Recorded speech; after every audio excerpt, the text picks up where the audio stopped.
appeler les leaders pour que nous éviter ce dérapage. Voilà. Mais dérapage, on va le conduire systématiquement à la prison. À la convocation. Voilà quoi. La garde à vue. Alors, nous avons une candidature au Macky Sall au secrétariat général de l'ONU. Sénégal, nous avons position. Le premier ministre de représenter le président au sommet Addis Abeba, sommet UA. Nous avons effectivement évoquer la question. Thaïlande, le Sénégal, aura comme taxaway vis-à-vis de Macky Sall par rapport à cette candidature. Problème, d'abord, il faut dire que Macky n'est même pas encore candidat. Oui. Candidat là, candidat. Maintenant, les logiques yi nga xamné mom may am sur le plan international et sur le plan régional, ça n'a rien à voir avec les logiques domestiques. En réalité, nous, on est en train d'en faire l'expérience. Difficilement. Le fait que Diomaye ci boppam bëggul jël ay responsabilité dem di wax sax c'est un problème. Foofu laa wax ni Diomaye na jël responsabilité. Ah li tam da nga koy dugal ci registre. Mais bien sûr. Taw responsabilité. Moom moo war a dem. Le fait que mu yónni premier ministre. Ma ne moom moo war a dem. C'est rare de gis premier ministre dem sax ay union ak président bi dem certainement ministre des affaires étrangères lay yónni. waaw parce que kooku c'est son rayon c'est sa zone. Voilà su fekkee ni day renoncer gérer li nga xam ni moom mooy quand même rayon problème là. C'est pas un petit problème, c'est un grand problème. C'est quand il y a des grands problèmes que le président doit manifester son autorité. Wax ni lii laa xalaat. C'est responsable. Su fekkee ne d'accord mu ne d'accord ma wax ma li lan mu assumer. C'est pas la peine mu dem di naan voilà yow demal affaire bi dafa jafe non buy lakkee le président war a dem. Quand la patate est chaude. Oui, quand la patate est chaude lay ñëw il met la main dans le cambouis. Kooku mooy rôle président de la République. Te it il faut nga xam ne li may wax toujours dama ko wax nee naa nos problèmes domestiques c'est nos problèmes domestiques. Les logiques qu'il y a au plan international c'est d'autres logiques. Te fii amoon na avant. Je pense que il faut ñu jël ci aussi ay leçons. Wade au départ bi kii nekkee candidat nu mu tuddati Abdou Diouf moom c'est le Congolais Henri Lopez qu'il soutenait. ñu woo ko foofu nag lañ ko déconnecté logique nationale domestique ak les logiques internationales ñun Abdou Diouf fa ñu intéressé. mooy OIF. waaw mu daal di rangé wu fii c'est l'Afrique ñun Afrique lañ bokk. Les Africains ce qu'ils disent nous voulons un Africain sur le toit du monde loolu lañ wax de.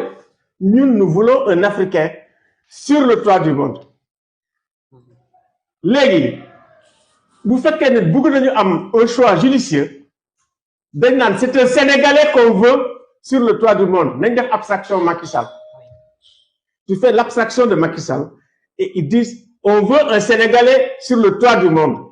Moi si je suis Sénégalais et que l'Afrique veut un Sénégalais je dis mais attends je le soutiens man loolu laa wax. Mais écoute, c'est l'Afrique. C'est l'Afrique qui dit, c'est 40 pays. Ils disent, nous, on veut un Africain sur le toit du monde. Et c'est un Sénégalais qu'on a choisi. Voilà. Déjà, nos problèmes domestiques. Nous avons besoin de c'est. Ce fait qu'on est traité d'affaires. Parce que tu sais, Gbagbo, gars, ils attaquent toujours. Mais Gbagbo, Cour pénale internationale, m'ont accusé. 3000 personnes lañ rey ñu tëj ko pendant 5 ans génne ko deful dara il n'y avait pas de preuve il n'y a rien c'est un chef d'État a fortiori ñun li ñu vivre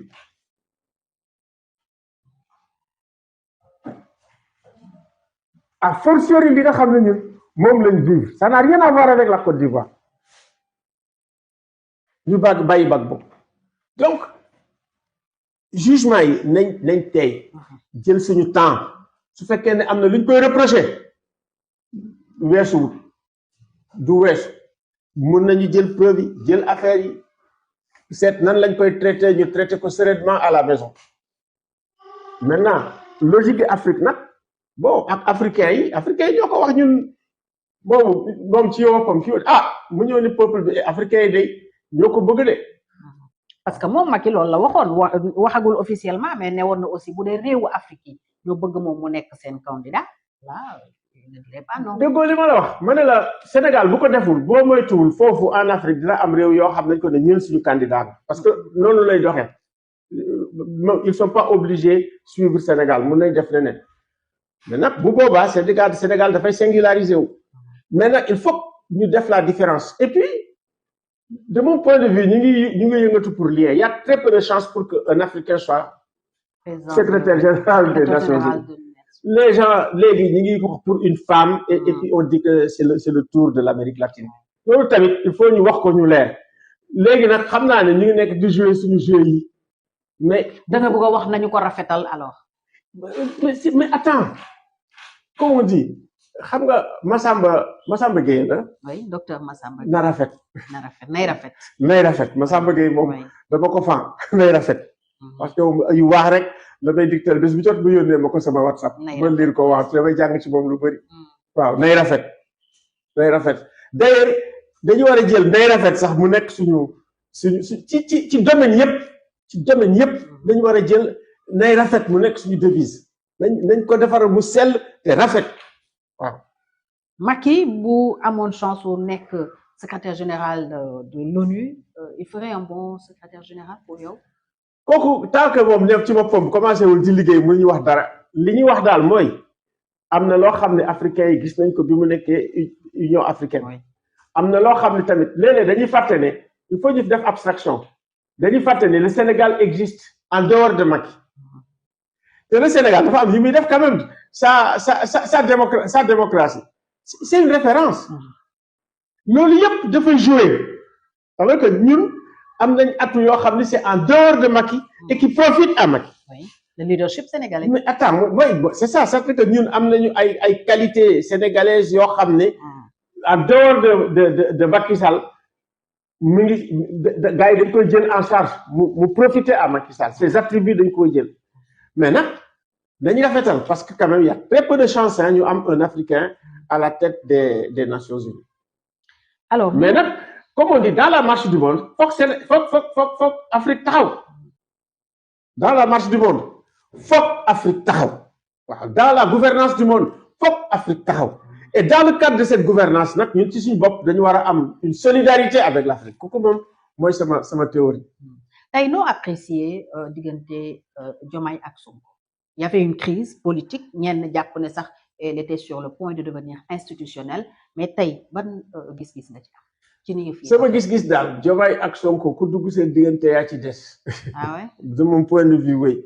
pour yow réeroo c'est-à-dire que c'est tellement complexe c'est extrêmement complexe c'est même pas un problème.